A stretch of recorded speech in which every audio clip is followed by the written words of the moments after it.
네, 안녕하세요, 여러분들. 자, 한국사는요, 10강에, 딱 10강에 한번 쫙 정리해보는 그런 아주 그냥 알뜰살뜰한 그런 한국사 시간입니다. 이번 시간은 여러분들 조선 마지막 시간, 즉, 전근대 마지막 시간이 되겠습니다. 전 시간에 조선 한 250년을 봤으니까요, 이번 시간은 한 250년을 한번 쭉 훑어보는 시간을 갖도록 하겠습니다. 자, 먼저 정치 파트부터 볼 텐데요. 전 시간과 마찬가지로 왕을 중심으로 해서 한번 살펴보도록 하죠. 자, 일단 광해군을 놓칠 수가 없겠죠. 자, 광해군부터 한번 출발해 보도록 하겠습니다.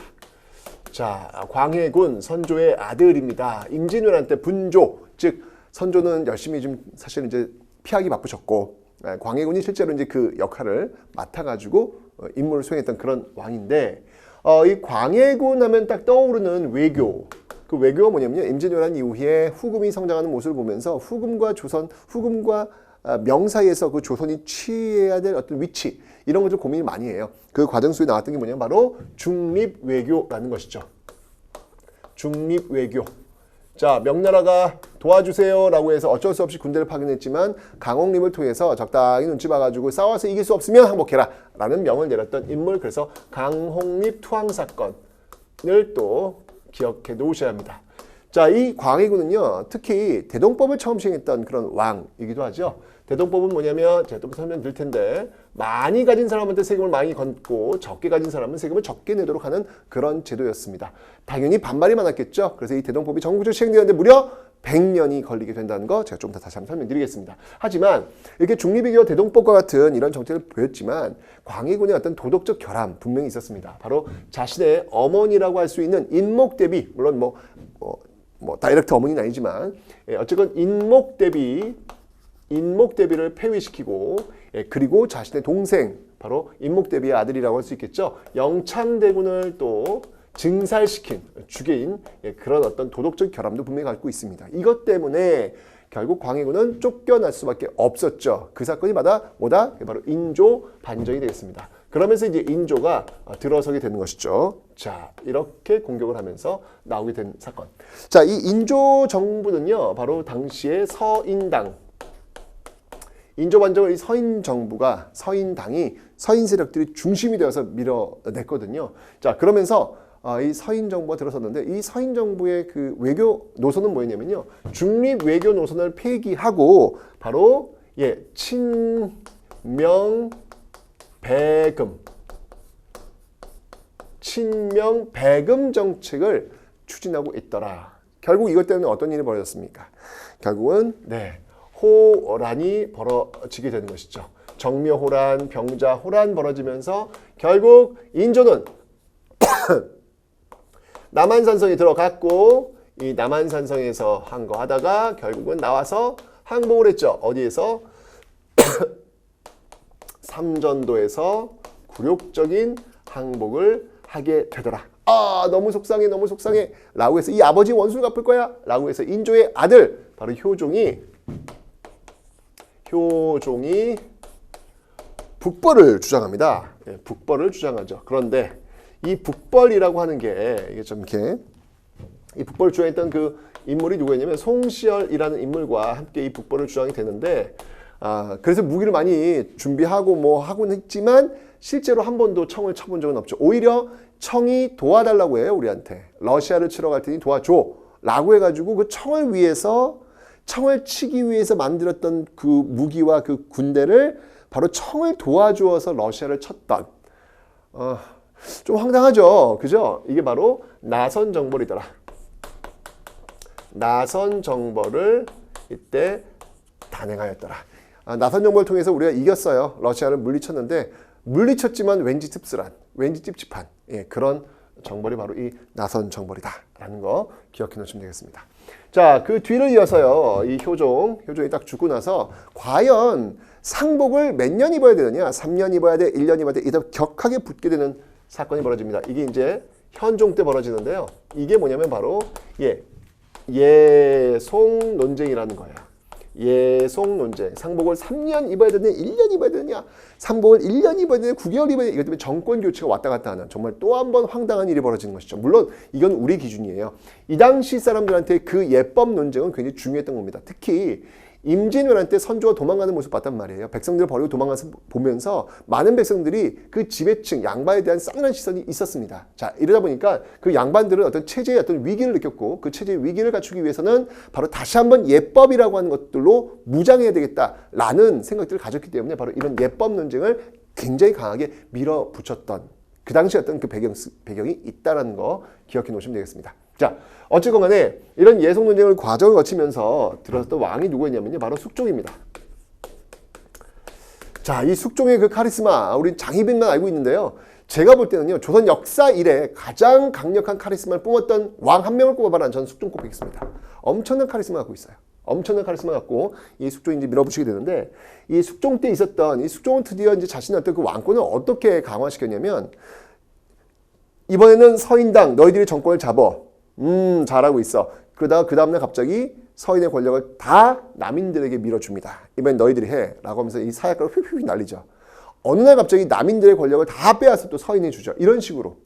빼앗아 주고 빼앗아 주고. 이렇게 왕이 그 권력을 좌지우지하면서 밑에 있는 신하들이 정말 왕의 눈치만 볼 수밖에 없는 그런 모습들을 만들어내고 있는 사람이 숙종. 이걸 뭐라고 하냐면 우리는 이것을 환국이다라고 합니다. 환국이라고 하는 건 전환한다는 얘기예요. 국면을 확 바꾼다. 오늘은 서인당, 내일은 남인당. 이런 식으로 국면을 확 바꾼다. 그러니까 이 환국이라고 하는 것은 일당 전제. 일당에게 모든 권력을 밀어주는 거예요. 물론 그 배후에는 왕이 있겠죠. 이러면서 굉장히 사실 이때 숙종이 환국이라고 하는 것들이 어떤 당파 싸움의 어떤 그 모습들이 굉장히 강하게 나타나는 것입니다. 기본적으로 이 조선은요. 붕당 정치, 서인당, 남인당 뭐 이런 식의 벗붕자 같은 친구들, 같은 뜻이 맞는 사람들끼리 당을 만들어가지고 자신의 어떤 의지를 관철시키는 그런 붕당 정치가 일반적이었는데 이 붕당 정치는요, 공존이에요.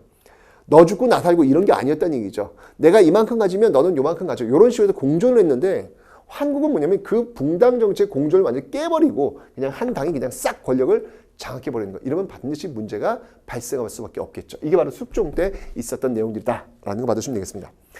이때 외교적으로도요, 굉장히 많은 일들이 있었는데, 특히 청나라와의 어떤 그 국경 문제, 이 국경 문제를 해결하기 위해서 세웠던 그 비석이 있습니다. 그 비석이 뭐였냐면, 바로 백두산 정계비라는 거예요. 백두산 정계비. 네, 백두산 정계비를 이때 세우는데, 나중에 이제 이게 뭐가 이제 문제가 되냐면, 바로 간도. 그죠? 이 간도가 누구 땅이냐? 이것 때문에 이제 논쟁이 되는 어떤 그런 도화선이 되기도 합니다. 서위, 압록, 북위, 토문. 서위, 압록, 동위, 토문이죠. 서위, 압록, 동위, 토문. 특히 이제 동위, 토문, 토문강이 어디냐? 토문강이냐, 두만강이냐? 이 논쟁이 이제 벌어지게 되는 것이죠. 그 다음에 이제 이 숙종 때 또 활약했던 인물이 있는데 그게 누구였냐면 안용복이 있어요. 안용복. 안용복 하면 떠오르는 섬 바로 독도가 되겠습니다. 이 독도는 나중에 바로 러일 전쟁 때, 네, 이 러일 전쟁 때 일본이 강제로 이 시마네현으로 편입시켰던 그런 섬이기도 하죠. 바로 이런 어떤 것들이 다 숙종 때 있었던 내용이죠. 자, 어쨌든 이 숙종의 어떤 이런 환국 일당 정책이 문제가 심각했습니다. 자, 이 문제 좀 고쳐보자라고 해서 나온 정책이 바로 탕평 정치예요. 서로 나눠 싸우지 말고 우리가 하나가 되자. 그 탕평 정치를 시행했던 왕이 누구였냐면요, 바로 영조입니다. 자, 영조의 탕평 정치. 자, 영조의 탕평 정치 시행이 있었는데요. 영조가 굉장히 많은 일들을 하죠. 그래서 이 붕당의 근거지, 서로 이게 싸울 수 있는 어떤 근거지를 정리하자라고 해서 서원을 정리하죠. 자, 서원 정리는 여러분들 나중에 흥선대원군 때도 또 한 번 등장을 할 겁니다. 기억해 두세요. 서원 정리하는 모습들 보이고 있습니다. 예, 그리고 살림 세력들을 인정하지 않은 이 앞에 있었던 송시열 같은 그런 인물들, 그렇게 배후에서 어떤 권력을 좌지우지하는 어떤 그런 살림들을 인정하지 않는 그런 모습들이 나타나고 있더라라는 거. 그 다음에 이제 그 법전을 한번 정리하죠. 경국대전. 세조 때 편찬해서 성종 때 완성됐던 그 경국대전. 이제 시간이 많이 간 거예요. 몇백이 흘렀잖아요. 그래서 경국대전 속편 해서 속대전을 또 간행하는 모습들이 나오고 있습니다. 속대전 간행하고요. 그 다음에 이제 세법개정 제가 좀 설명드릴 텐데 균역법이라는 걸 시행합니다. 이거는 대폭적인 감세 정책이에요. 감세. 바로 균역법을 시행합니다. 균역법을 시행하라. 1년에 2필 낼 걸 1년에 1필만 세금을 내도록 하는 것이죠. 얼마나 대박입니까? 네. 지금도 저에게 세금을 50% 디스카운트 해주겠다라고 하면 좋아하겠죠. 근데 또 그 세금이 또 어려운 사람들을 위해 쓰일 수 있으니까 내야죠. 어쨌건 이 균형법은 바로 감세 정책이다라는 거 기억해 놓으시면 되겠습니다. 자, 그다음에 이제 영조의 이때 또 아픈 또 사연이 있잖아요. 영조의 아들 어떤 건입니까? 그렇죠. 바로 정말 어떻게 이런 일이 벌어지죠? 바로 사도세자건, 그죠? 이 사도세자를 통과, 패싱, 뒤주에 가서 죽이잖아요. 그리고 나서 뒤를 이었던 사도세자의 아들, 바로 정조죠. 정조의 또 정책들을 한번 살펴보도록 하겠습니다. 정조가요, 즉위식에서 했던 첫 일성이 뭐였냐면 나는 사도세자의 아들이다. 완전 드라마틱한 그런 문구인 것 같아요. 그죠? 왜냐면 사도세자를 죽이는데 앞장섰던 그 당 세력, 노론당이라고 할 수 있는데 서인에서 분화되어 나온 당인데 그 노론당이 엄연한 권력이었거든요. 정조도요, 그 노론당에 의해서 죽임을 당할 수 있는 상황. 하지만 그 노론들 앞에서 나는 사도세자의 아들이다. 한판 대결을 선언하는 그런 선언식이 되겠습니다. 자, 이 정조는요, 그래서 권력을 강화시키기 위해서 일단 이 정조도 역시 마찬가지로 탕평이라고 하는 정책을 시행합니다. 탕평이라는 정책을 시행하는데 일단 왕권을 강화시키기 위해서 여러 가지를 취하죠. 자, 우선 자기가 직접 신하들을 가르쳐요. 그게 뭐였냐면 바로 초계문신제라는 거예요. 이게 뭐냐면 초빙하는 거예요. 데려오는 거예요. 데려와서 계몽을 시키는 거예요. 누구를? 신하들을 데려와서 계몽을 직접 시키면서 자신의 편으로 만들어내는 것이죠. 이걸 어디서 했냐면 규장각에서 했어요. 규장각에서 초계문신 교육. 이 초계문신 중 대표적인 제자라고 볼 수 있겠죠. 정조의 제자가 누구냐면 바로 정약용. 이 정약용이 바로 초계문신을 통해 가지고 굉장히 급성장하는 그런 모습도 보이고 있습니다. 초계문신이 있고요. 그 다음에 아무래도 왕권을 강화시키려면 군사력이 필요하잖아요. 그렇죠? 그 군사력을 확보하기 위해서 자신의 친위 부대라고 할 수 있는 부대 바로 장용영 이것을 만들어내고 있습니다.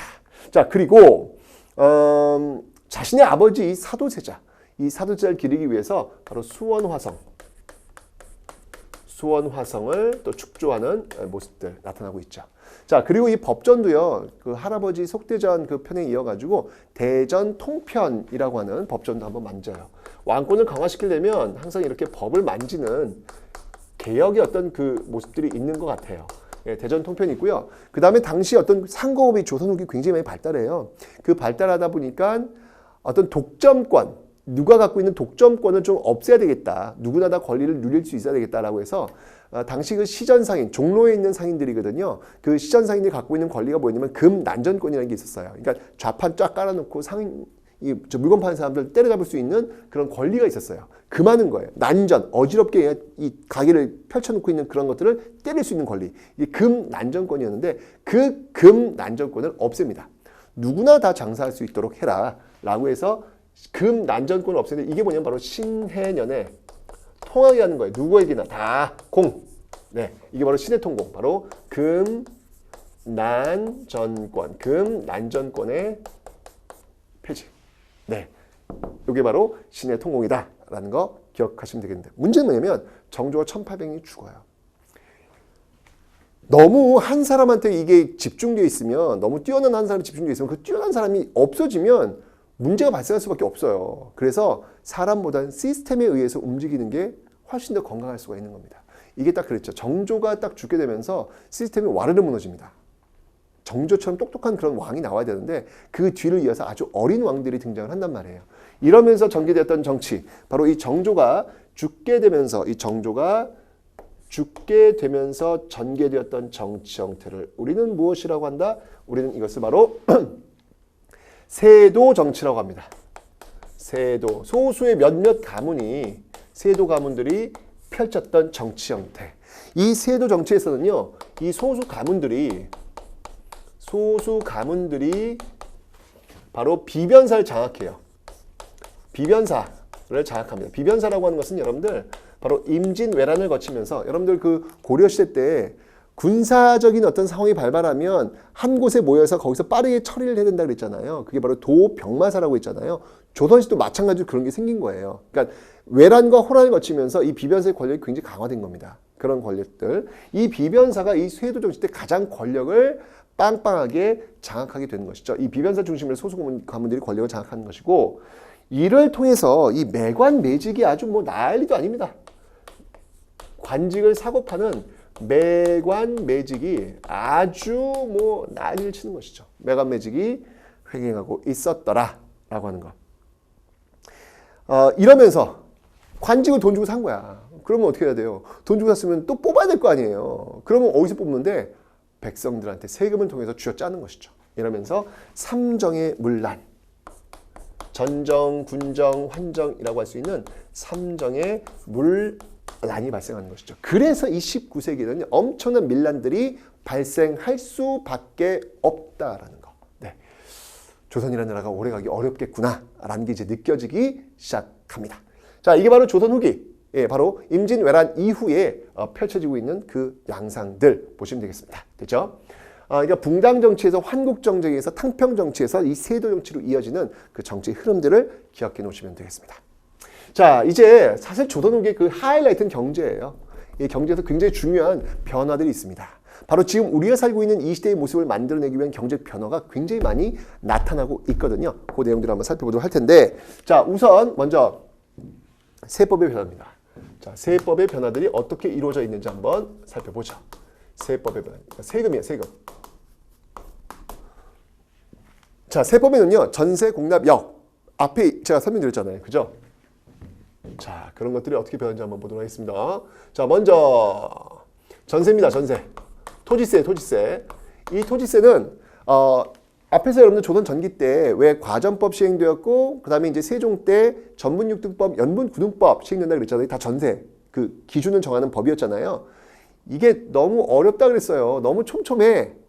지금도 사실 이게 세법 계산이요. 지금도 완벽하다고 보기엔 좀 어려운 것 같아요. 예, 완벽하다. 근데 점점 완벽해지고 있어요. 전산 시스템을 통해 가지고 이제는 정말 이게 어디 새 나갈 때 없을 만큼 이제 갖춰지고 있는 상황인데 지금도 아직은 완벽하진 않아요.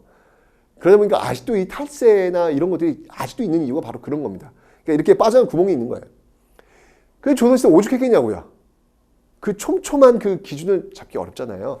그래서 그냥 최저세율, 제일 세금을 적게 받는 거예요. 적게 받으면 모든 사람이 다 만족하겠죠. 그죠? 그 최저세율이 딱 되면서 가다가 그냥 아예 그 최저세율을 그냥 영원히 정해버립니다. 이걸 뭐라고 하냐면 이걸 바로 영정법이라고 하는 거예요. 영정법. 요거 이제 인조 때, 인조 때 영원히 그냥 최저세율로 그냥 정해버리자. 깔끔하게. 이렇게 이야기하는 것이죠. 그 다음에 공납이 있어요. 자, 특산물을 내는 공납인데 여러분 아셨죠? 16세기 이 공납의 폐단, 바로 박납의 폐단이 있다 그랬잖아요. 그 박납의 폐단, 특산물을 낼 수 없는데 자꾸 박납업자를 통해서 특산물을 내도록 하니까 엄청나게 이게 폭리를 취하는 거예요. 사람들 죽겠다고 합니다. 그래서 바꿉니다. 그러면 다 쌀로 내도 되라. 이 법이 뭐냐면 이 법이 바로 대동법이라는 거예요. 자, 대동법 누가 시행했다? 처음 시행한 왕이 바로 광해군이라고 제가 설명드렸잖아요. 그죠? 이 광해군 때 이 대동법이 처음 시행되고 있더라라는 것이죠. 자, 이 대동법은요, 쌀로 내는 거예요. 이 대동법이 굉장히 중요한 게 뭐냐면 옛날에 이 특산물 내는 건 집집마다 내는 거였잖아요. 그죠? 그러니까 호 단위, 집집마다 내는 거였어요. 그런데 이제 뭘로 바꿨냐면 땅을 기준으로 1결당 12두를 내도록 하는 거예요. 그러니까 집집마다 똑같이 내는 특산물을 1결당 12두를 내라고 했으니까 토지를 많이 가진 사람은 더 많이 내겠네요. 토지가 없는 사람은 극단적으로 얘기하면 공납을 내지 않아도 된다는 이야기죠. 그죠? 자, 이게 바로 대동법이에요. 그러니까 많이 가진 사람들은 많이 내고 적게 가진 사람은 적게 내라는 것이죠. 지금은 보면 너무 당연히 합리적인 어떤 그런 세금 정책이에요. 그런데 이 당시에 그 법을 만드는 사람들, 법을 집행하는 사람들이 다 양반 제주들입니다. 이거 좋아하겠냐고요? 안 좋아하죠. 결국 이 대동법이 전국적으로 시행되는데 무려 걸린 시간이 무려 100년이 걸립니다. 그만큼 세금에 대한 저항은 세요. 굉장히 셉니다. 지금도 어느 특정 집단에 세금을 매기려고 했는데 그게 쉽지 않잖아요. 어렵잖아요. 그죠? 자, 어쨌든 이런 그 대동법이 있다라는 거 기억해 놓으시면 되는데 이 대동법이 미친 영향이 굉장히 큽니다. 왜냐면 이 대동법을 시행하면서 등장했던 상인들이 있어요. 누가 있냐면 바로 왜냐면 보세요. 이제까지는 정부에서 필요로 하는 물자를 공납을 통해서 각 지역의 특산물을 통해서 충당을 했는데 이제 쌀로 내는 거니까 임금이 쌀만 먹고 살 수는 없잖아요. 그죠? 그러면 그 쌀은 곧 화폐예요. 그 쌀을 가지고 정부에서 필요로 하는 물건들을 대량으로 사들이는 누군가가 필요할 거 아닙니까? 대동법이 시행되면. 그 사람들 누구라고 하냐면 정부에서 인정받은 상인이다라고 해가지고 공인이라 그래요. 공인. 이 공인이 정부에서 그 돈을 받아가지고 쌀이겠죠. 이걸 봐서 대량으로 물건들을 사들입니다.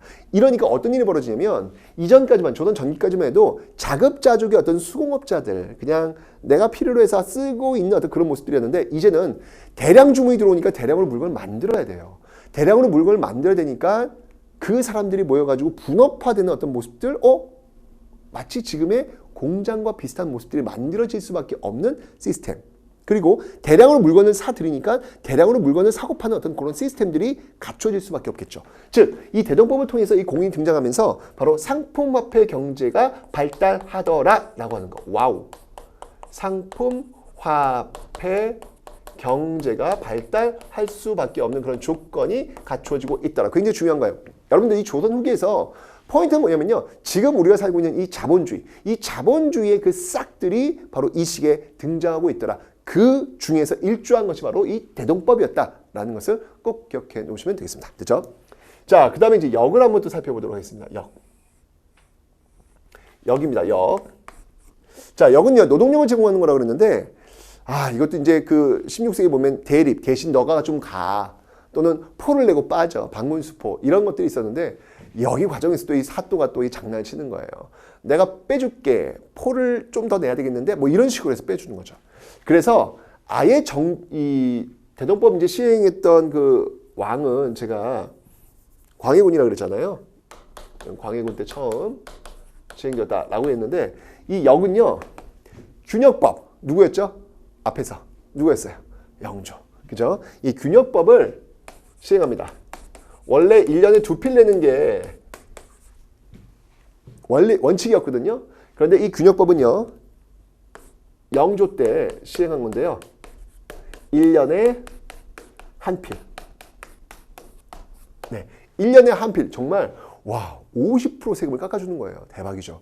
근데 문제는 뭐냐면 세금이라고 하는 건 여러분들 이게 세금을 깎아주면 어딘가에서는 충당을 해야 돼요. 왜냐면 세금은 쓰기 위해서 이게 정해져 있는 거잖아요.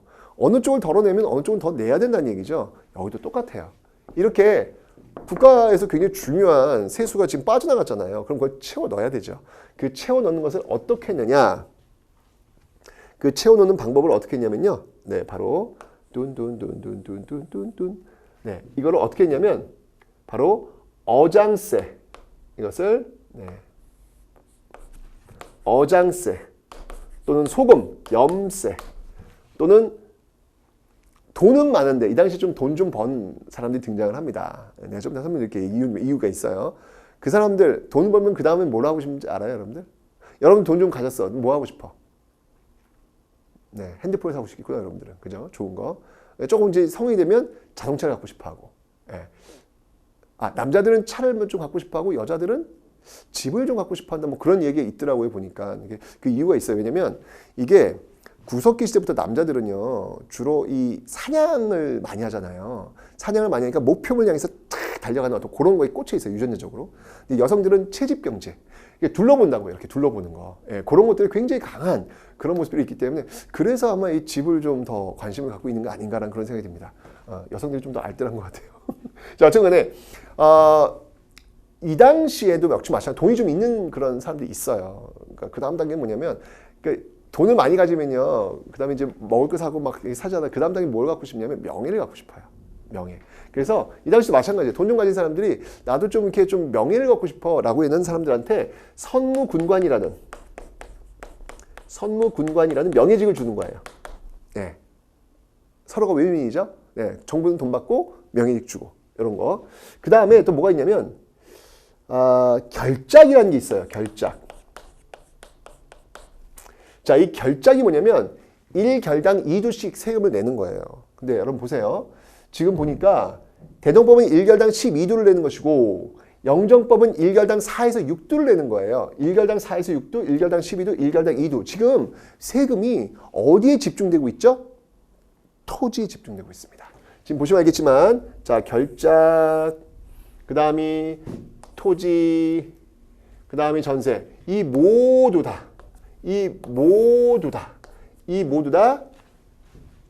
조세의 전세화 현상이 벌어지고 있다는 얘기예요.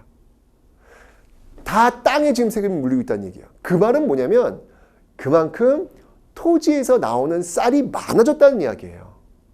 그러니까 세금을 거기에 집중을 시키는 거예요. 예전에는요, 토지에서 나오는 쌀이 많지 않다 보니까 특산물도 따로 거두고 노동력도 따로 거두고 이런 식으로 했다는 얘기죠. 그런데 이제는 세금을 땅에다가 물려도 다 돌아간다는 이야기예요. 그러면 도대체 땅이 무슨 요술을 부렸길래, 무슨 마술을 부렸길래 갑자기 쌀을 많이 토해낼까요?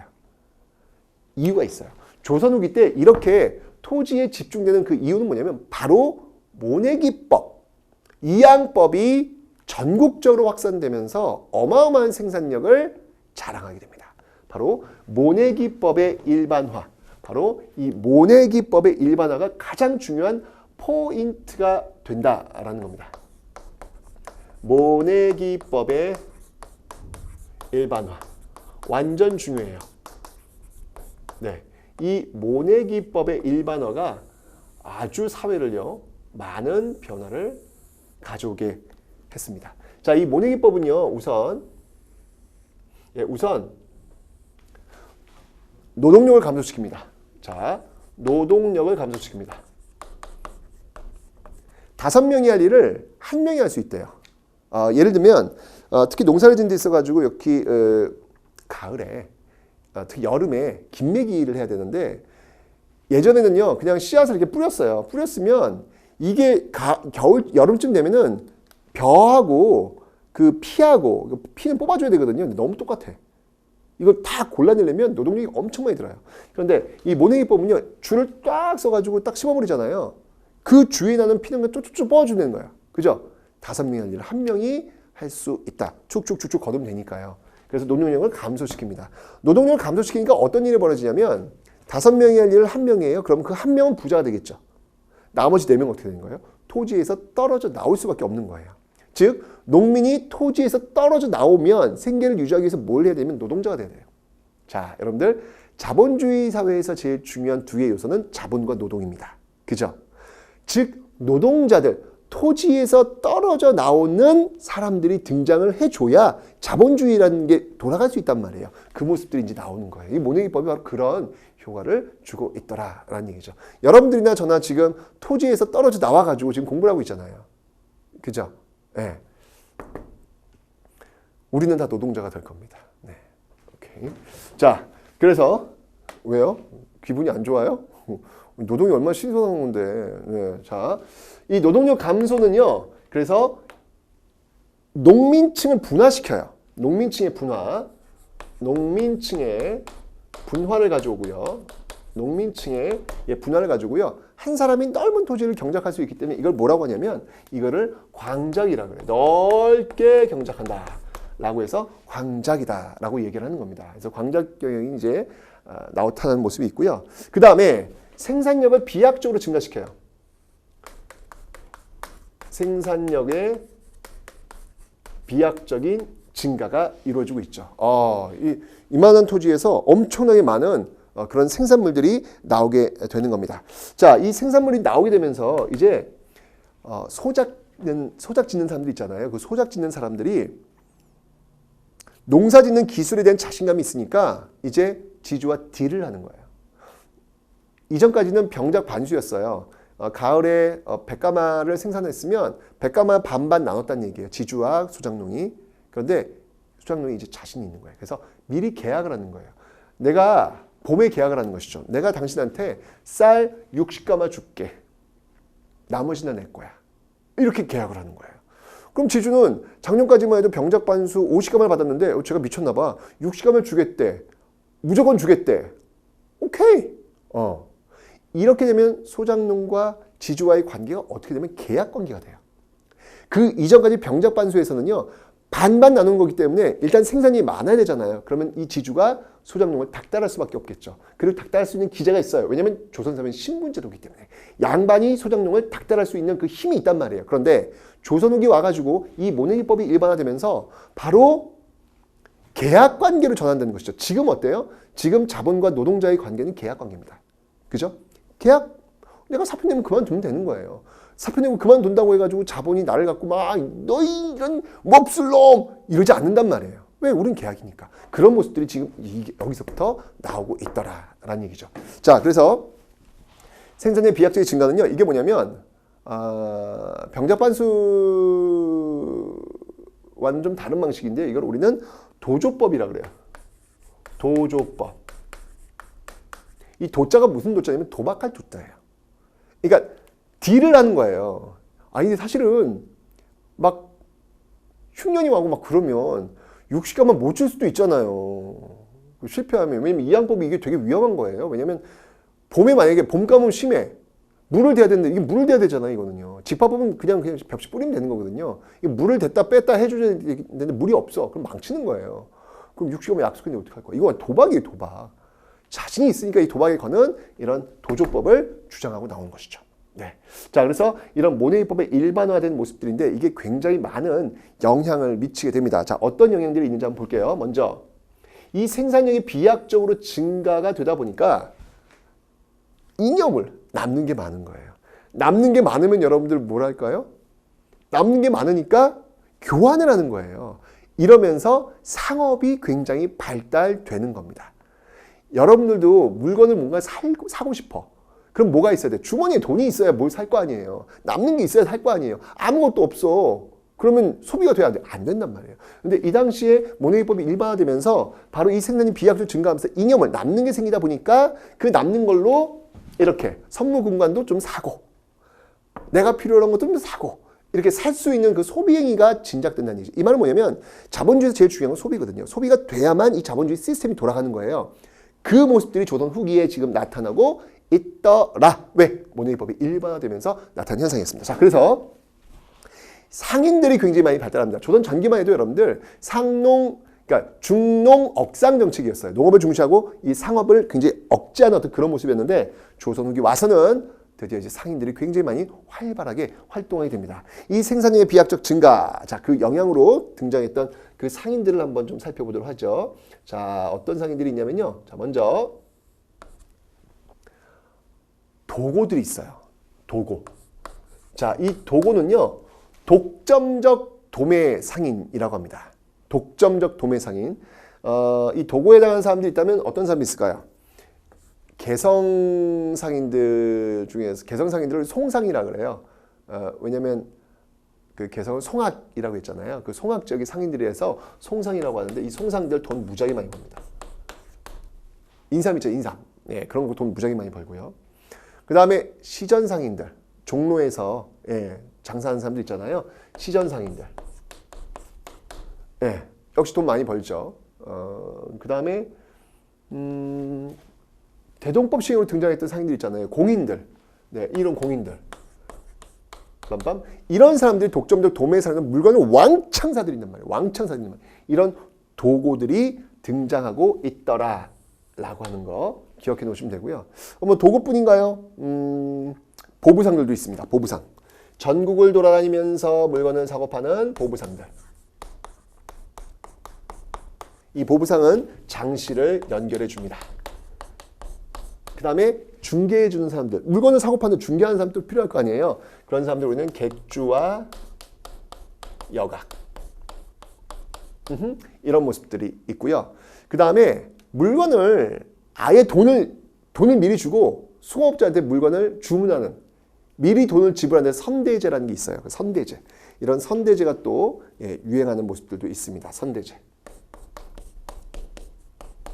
그리고 물건을 만들려면 뭐가 필요해요? 연료가 필요할 거 아니에요. 광물을 굉장히 많이 채굴을 합니다. 이러다 보니까 광산업도요, 전문 경영인이 등장하는 거예요. 그러니까 지금 토지에서 떨어져 나왔다 그랬잖아요. 농민들이. 그죠? 그 농민들을 노동자로 고용을 해요. 그리고 지금 이 상인들이 돈이 많잖아요. 그 상인들의 돈을 끌고 와요. 상인들의 돈을 끌고 오고 노동자들을 고용해가지고 광물을 채굴하는 거예요. 이런 사람은 전문적 CEO잖아요. CEO. 이런 사람들 조선족이 뭐라고 하냐면 덕대라 그래요. 덕대. 떡대가 아니라 덕대. 네, 덕대.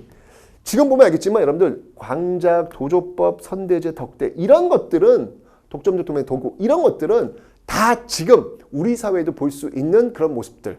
자, 농업 경영에 기반했던 이 조선 사회가 이렇게 조선 후기 와서 많이 변화하고 있더라. 이것은 바로 이 모내기법의 일반화가 준 영향이 크더라. 라고 하는 것을 기억해 놓으시면 되겠습니다. 다시 한번 얘기하지만 여러분들 조선 후기는 지금 우리가 살고 있는 이 시대, 즉 자본주의의 싹을 틔우고 있는 그런 시기였다라는 거 잊지 않으시면 되겠습니다. 됐죠?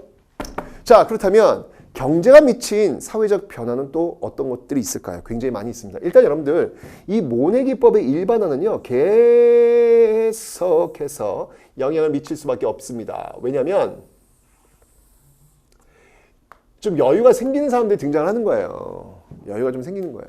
이러면서 좀 우리 아이도 좀 교육을 좀 시켜봐 라고 하면서 서당을 좀 보내볼까? 교육에 투자를 하는 것이죠. 자, 이렇게 되면서 이 당시에 바로 서민들의 문화가 굉장히 성장합니다. 서민 문화가 성장하는데 이건 이제 예술 파트에 가서 제가 문화 파트 설명드릴 거고 이 사회 파트에 가서 이 서민들의 어떤 성장 속에서 양반층, 신분제가 동요를 일으키는 거예요. 신분제의 동요. 신분제의 동요. 왜? 어떻게 일어나냐면 양반 수는 증가하고요. 양반 수는 증가하고요. 상민과 노비의 수는 감소해요. 전 인민의 양반화가 이루어진 거야. 왜? 돈이 좀 있거든. 정부가 지금 전쟁 끝나고 나 돈이 없어요. 그러니까 정부에서 자꾸 명예직, 양반 명예직을 막 파는 거예요. 돈 주고 파는 거예요. 이걸 뭐라고 하냐면 바로 공명처, 아예 이름이 비어있는 임명장, 양반 임명장을 막 팔아요. 이게 바로 공명처이라는 것이죠. 양반의 증가의 어떤 배경, 이 배경에는요, 바로 공명첩, 이걸 납속이라 그래요. 네, 납부한다는 얘기예요. 곡식속자예요. 곡식을 납부하고 양반직을 사는 거예요. 그 다음이 족보 위족, 족보의 뭐 매입이라든지 족보의 위족 이런 것들이 이루어지고 있더라라는 얘기입니다.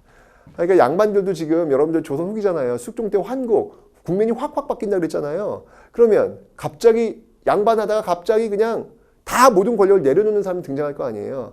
그런 사람들 중에선 완전 몰락 양반들도 등장을 해요. 잔반이라고 하는데 먹고 살아야 될 거 아니야. 근데 일하는 법은 모르지. 근데 이때 농민들이, 돈이 있는 농민들이 와가지고 나한테 족보 파시오, 돈 줄게 라고 하면은 족보를 내놓을 수밖에 없는 거예요. 예, 이런 일들이 이제 벌어지고 있다는 얘기죠. 이러면서 신분제의 동요. 그러니까 돈이라고 하는 이념물이 좀 생기면서부터 이런 사회 시스템들도 굉장히 흔들릴 수밖에 없는 그런 모습이 지금 나타나고 있더라라는 겁니다. 바로 이런 신분제의 동요를 볼 수 있겠습니다. 자, 그러면서 여러분들 이런 신분제 동요에 큰 영향을 미친 게 뭐냐면 바로 평등의식이에요. 네, 바로 평등의식의 확산이라는 것이죠. 평등의식의 확산. 평등의식의 확산. 뭐냐면 이 당시엔 특히 종교적으로도 굉장히 많은 이런 영향을 많이 미쳐요. 자, 예를 들면 어떤 것들이 있냐면 바로 서학, 천주교가 이때 또 유입이 되어가지고 굉장히 많이 확산을 합니다. 천주교가 확산하는 모습들. 그리고 동학. 이 동학은 이제 최재우가 창시했던 그런 종교가 되겠습니다. 이 모든 것이 다 평등과 관련되고 있더라. 이 평등은 굉장히 중요한 조선 후기의 중요한 포인트. 여러분 보세요. 지금 우리가 살고 있는 사회는 평등 사회입니다. 그죠? 이 사회는 신분제 사회입니다. 평등 사회가 아니에요. 하지만 그런 평등의 어떤 싹들이 지금 이렇게 키우고 있다. 다시 한번 얘기하지만 지금 우리 사회의 어떤 모습들을 만들어내는 그런 모습들이 지금 이 조선 후기에 나타나고 있더라. 조선 후기 키워드는 그래서 변화다. 어디를 향하는 변화다? 바로 우리를 향한 변화다. 이런 것들이 지금 전반적으로 나타나고 있다라는 거 봐두시면 되겠습니다. 자, 이러다 보니까 이런 과정 속에서 드디어 빠방 못 살겠다 갈아보자 라고 하는 밀란들이 벌어지게 되는 거예요. 이런 어떤 토대 속에서 바로 19세기 밀란이 벌어지게 되는 겁니다. 19세기 밀란의 발발. 네. 특히 여러분들 19세기는 세도 정치 시기다라고 제가 설명드렸잖아요. 이러면서 매간매직이 행해졌고 그 과정 속에서 삼정의 문란, 이런 어떤 세금 체제들이 다 무너지고 있는 어떤 그런 상황 속에서 농민들이 못 살겠다. 왜냐면 이런 평등의식을 무장했던 이 민족들이 들고 일어나는 거예요. 자, 이 19세기 밀란 중에서 어떤 것들인지 한번 볼게요. 먼저 첫 번째. 자, 첫 번째 19세기 밀란, 19세기 초부터 한번 살펴보도록 하겠습니다. 19세기 초. 19세기 초에는요. 바로 홍경래의 난이 있습니다. 홍경래의 난.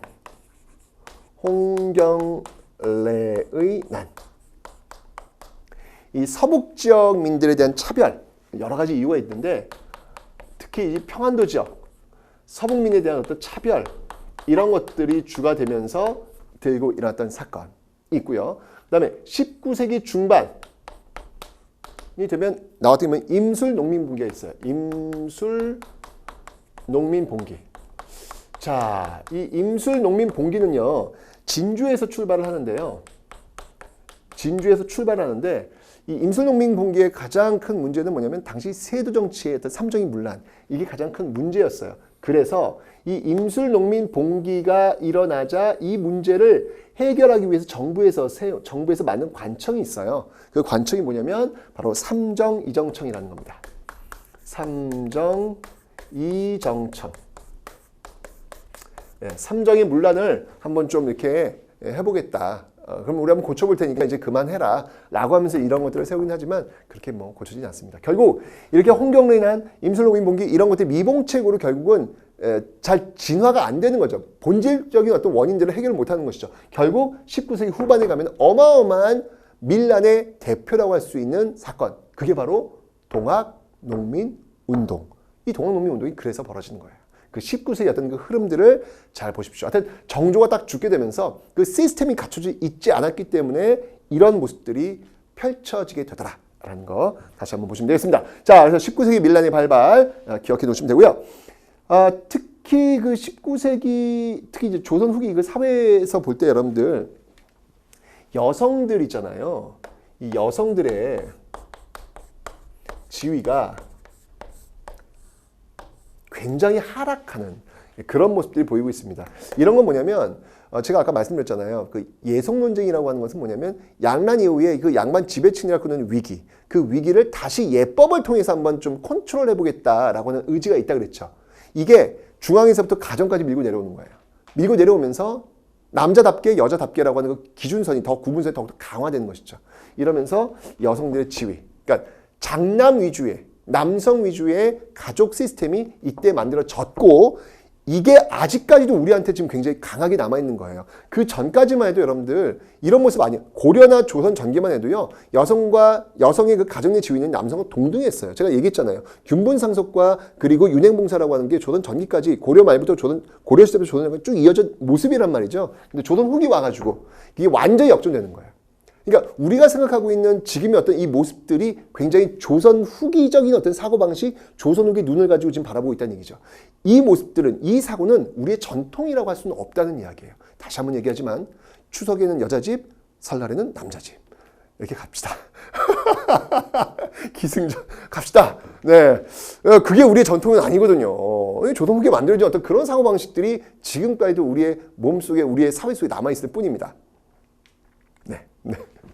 자, 이렇게 해서 사회 한번 살펴봤고요. 자, 이제 마지막으로 이제 문화 파트 한번 살펴보도록 하겠습니다. 굉장히 큰 변화가 있었죠. 자, 이 변화는요, 문화에도요, 굉장히 큰 변화를 줍니다. 이렇게 줍니다. 자, 이 경제의 어떤 변화가 사회의 변화를 가져왔고 이것이 문화에도 변화를 줍니다. 어떤 변화를 줬냐면요. 바로 서민 문화의 성장입니다. 서민 문화의 성장. 아, 너무너무 중요하죠. 네, 너무너무 중요하죠. 보이죠, 여러분들? 조선 후기에 이 서민들이 좀 돈을 좀 갖게 되면서 넉넉해지면서 문해비를 통해가지고 좀 돈을 갖게 되면서 사회적으로 어떤 그 족보, 명예를 좀 살 뿐만 아니라 문화적으로도 향유하는 거예요. 나도 이제 좀 즐길 거야. 문화를 즐길 거야. 라고 하는 것이죠. 나도 영화 한 편 보고 싶고, 나도 한번, 당시 영화는 뭐냐면, 홍길동전, 춘향전, 심청전, 이런 것들을 글로 읽는 거예요. 한글 소설이 읽는 거. 완전 좋은 거야. 너무 재밌는 거야. 그리고 가끔은 야한 것도. 네. 뭐 그런 얘기는 나중에 하고요. 자, 어쨌건 이 서민 문화의 성장을 보여줄 수 있는 대표적인 어떤 그 증거들이 있습니다. 무엇들인지 한번 볼게요. 자, 먼저 지금 말씀드렸던 한글 소설 있고요. 그리고 그 판소리 보면 여러분들 그 춘향전, 그 사랑가 뭐 이런 거 있잖아요. 아, 기가 막히잖아요. 이런 거 들으면서 그냥 사람들이 그냥 판소리 들으면서 이게 한편 지금 본다면 영국이잖아요. 그죠? 이런 것들 아주 굉장히 좋아하고요. 판소리 좋아하고요. 그 다음이 자신들의 모습을 그린 그림들. 바로 풍속화. 너무 좋아하죠. 너무 좋아하죠. 아, 인기였어요. 당시 풍속화의 대가가 있다면 누가 있을까요? 김홍도라든지 신윤복이라든지 이 사람들이 그린 그림은요, 시장에 나오면 그냥 매진이에요. 그냥 매진. 완전 인기. 김홍도와 신윤복의 화풍을 따라가지고 또 당시에 그 야한 그림들도 굉장히 많이 나왔어요. 아, 인기 많았습니다. 네, 이런 것들이 지금 서민들이 그 문화의 어떤 주체로서 지금 성장하고 있다라는 것을 증명하고 있는 그런 모습들 여러분들 기억을 좀 해놓으시면 되겠습니다. 됐죠? 자, 이런 서민 문화의 성장 반드시 기억해 놓으시고요. 그 다음에 굉장히 다양한 그런 학문들이 또 이 조선 후기에 나옵니다. 왜냐하면 이제까지 양반, 중인, 삼민, 청민이라고 하는 그 신분 제도를 뒷받침해주고 있는 성리학이 이제 무너지는 거예요. 지금 더 이상 보셨잖아요. 지금 성리학적인 어떤 그걸로는 이 사회가 운영이 안 돼요. 그 성리학에 대한 성리학의 대안들이 등장을 하는 것이죠. 그 대안으로서는 뭐 양명학이라든지 또는 실학이라든지 이런 것들이 이제 등장을 합니다. 자, 그래서 성리학의 대안을 한번 보죠. 성리학의 대안. 이걸 한번 보도록 하겠습니다. 이 성리학의 대안으로서는요, 우선 양명학이 있습니다. 자, 양명학은요, 성리학이 이런 거예요. 사과가 있으면 이 사과를 바라보면서 이 사과의 본질은 무엇일까? 이 색깔은 왜 빨간 것일까? 이것은 무슨 단맛이 있을까? 뭐 이런 것들을 연구하는 게 바로 성리학이에요. 굉장히 관념적이죠. 양명은 뭐냐면 뭐 하는 거냐? 사과의 본질을 알고 싶어? 그럼 먹어보면 되지. 실천을 강조하는 거예요. 이러면서 성리학을 비판하고 나오고 있다라는 것이죠. 이것을 강조했던 그 대표적인 인물이 바로 정제두라는 인물입니다. 이 정제두의 강화학파. 네, 강화도에서 일군 그 학파, 강화학파가 유명합니다. 자, 그리고 이 성리학의 어떤 그 대안으로 나온 게 뭐냐면 실학이에요, 실학인데 실학은 크게 중농학파와 중상학파로 나누어서 볼 수 있겠습니다. 자, 먼저 중농학파입니다. 이 중농학파는요, 자영농의 육성이 목표였어요. 자영농의 육성이 목표였는데 왜냐면 조선 후기 가면요, 너무 토지 없는, 그러니까 빈부격차 심해진 거예요. 그러니까 좀 있는 사람들은, 좀 있는 그 농민들은, 그러니까 좀 이렇게 돈 좀 번 그 농민들은 이렇게 문화도 향유하고 뭐 이렇게 양반도 되고 막 이런단 말이죠. 근데 그렇지 않은 사람들이 더 많았다는 얘기죠. 토지를 잃어가면서. 그래서 자영농 육성이 목표였는데 어떻게 할 것이냐, 어떤 그런 대안을 내놓을 것이냐라고 해가지고 대표적인 그 사람들이 있어요. 유형원 같은 경우는요, 유형원은 토지를 그럼 똑같이 나누자 라고 하는 균전론을 주장합니다. 그런데 뭐 토지를 똑같이 나누고 혁명하자는 거잖아요. 말이 안 되잖아. 그래서 이이라는 사람이 한전론을 주장을 해요. 한전론 뭐냐면 제한하는 거예요. 얼마큼 가질 수 있도록 제한하는 거예요. 그래서 나머지 토지는 이게 팔 수 있도록 만들자라는 것이죠. 그 다음에 이게 제자라고 볼 수 있겠죠. 바로 정약용이 있습니다. 네, 이 정약용은 여전론. 와우. 여전론은 뭐냐면요. 토지를 공동으로 소유하는 거예요. 그래서 공동으로 소유하고 거기서 공동으로 노동해서 노동한 양에 따라 가지고 배분받는 거예요. 이걸 한번 지금 시행하자. 정약용의 여전론을 시행하자라고 하면 국가보안법 네, 이거 한번 왜냐면 토지를 공동으로 소유해가지고 거기서 공동 노동해서 노동의 분배량에 따라 상당히 사회주의틱한 그런 모습이잖아요, 그죠? 네, 어쩌면 이 당시에 이런 파격적인 여전론을 지금 주장하고 있다라고 하는 거 기억하시면 되겠습니다. 그 다음에 이제 중상학파가 있어요. 이 중상학파 같은 게 뭐냐면 상업을 중시하는 거예요. 그래서 생산력 증가가 중요하다. 생산력 증대가 중요하다라고 이제 이야기를 하는 것이죠. 이 중상학파의 대표적인 인물은 누가 있냐면 박지원. 한문 소설 박지원, 그죠? 예. 그 양반전 썼던 그 대표적인 인물이 박정희잖아요. 그 다음에 박제가. 자, 특히 이 박제가를 좀 주목하실 필요가 있습니다. 왜냐면 이 박제가가 주장한 내용 중에 뭐냐면 이 소비론이라는 게 있어요. 와우, 완전 대박. 어떻게 이 당시에 이런 걸 주장하는지 모르겠어요. 뭐냐면 박제가는 우리 조선이 발달하지 못한 이유는 뭐냐면 너무 전략하기 때문이라는 얘기예요. 성리학이라고 하는 게 뭐냐면 분수에 맞게 산다. 전략한다, 검략한다. 이게 성리학이 굉장히 중요한 요소거든요. 이러니까 안 된다는 얘기예요. 적당히 소비돼야지. 주전자가 있는데 주전자가 완전 찌그러질 때가 있으면은 그 주전자 만드는 사람은 뭐 먹고 사냐는 얘기예요. 적당히 찌그러지면 바꾸라는 얘기예요. 그래야 주전자를 만드는 사람도 먹고 살 수 있는 것이고 그래야 생산이 증가할 수 있다라고 하면서 소비론을 들고 나왔다. 굉장히 자본주의적인 그런 주장을 했던 인물이 바로 박제가. 이미 이 당시에 자본주의였던 그 마인드들이 굉장히 트이고 있었다라는 것을 지금 보여주고 있다라는 것이죠. 바로 이런 성리학의 대안들이 지금 쏟아져 나오고 있는 시대. 아하, 이제 시대는 변하고 있구나. 바로 지금 우리가 살고 있는 이 시대를 향해서 지금 지향하고 있구나라는 것을 알 수 있겠습니다. 자, 그리고요.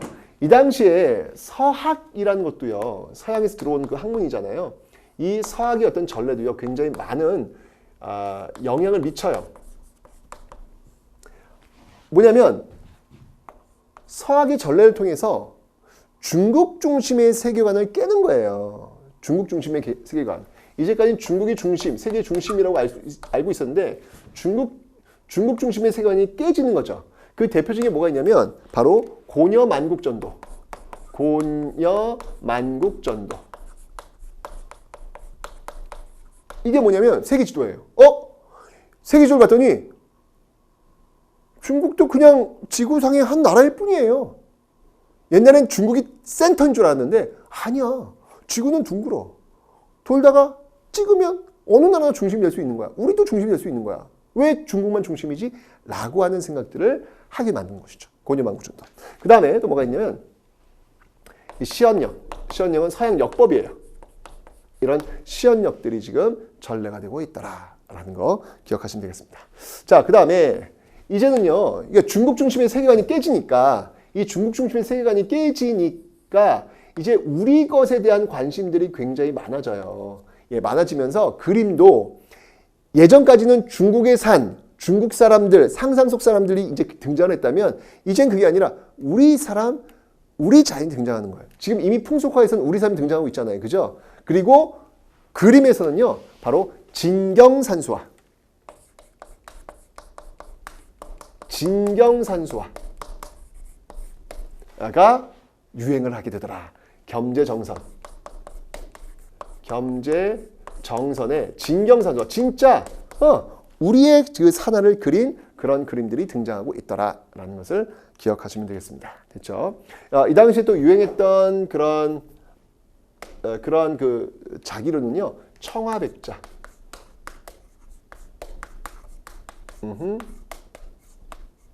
청화백자가 유행했음을 기억하시면 되겠습니다. 됐죠?